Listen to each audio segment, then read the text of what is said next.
Identifying solutions to a linear equation in two variables. This means that we're going to get an equation. The equation is going to represent a line, which means it's got x's and y's. All of the solutions are going to be points.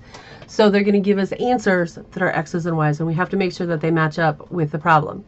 Occasionally, they'll give us a straightforward one where we just have one letter. So those could be vertical or horizontal lines if they go through the x-axis. So they're x equals, they're vertical lines. In this case, it's an x equals -4. So it's that vertical line that goes through -4 on the x-axis, and it's going to count all the y's.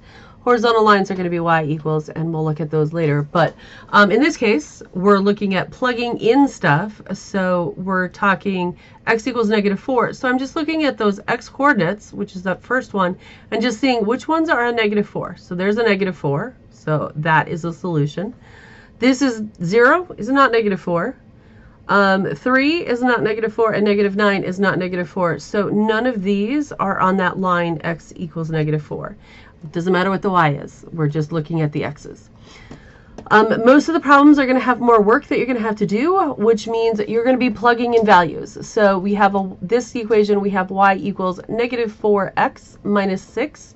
So y is all by itself. So we're going to be solving for that. We're going to be plugging in where there's more work to do. So we're going to plug in the x coordinate for each one of these coordinates that I have on this.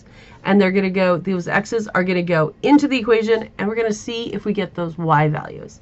So for the first one, I'm going to plug in a -9. I'm going to say equals, and I'm going to see if it equals -30. So -4 times -9 minus 6. So a negative times a negative is positive. So I have positive 36 minus 6, which gives me 30. 30 is not the same thing as -30. So this is a nope. All right, then we try it with the next number. This time we're going to be plugging in a 3.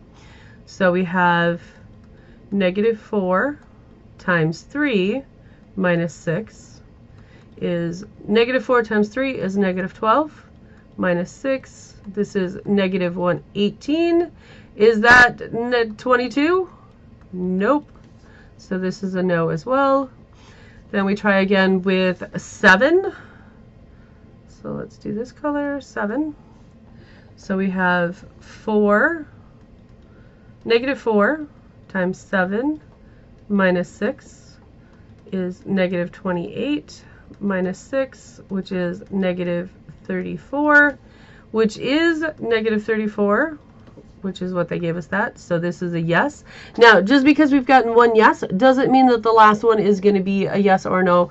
It is possible to get one yes. It's possible to get 4 yeses. All of the options are possible. So we do still have to check the last one. So we have -6. So I've got equals -4 times -6 minus 6.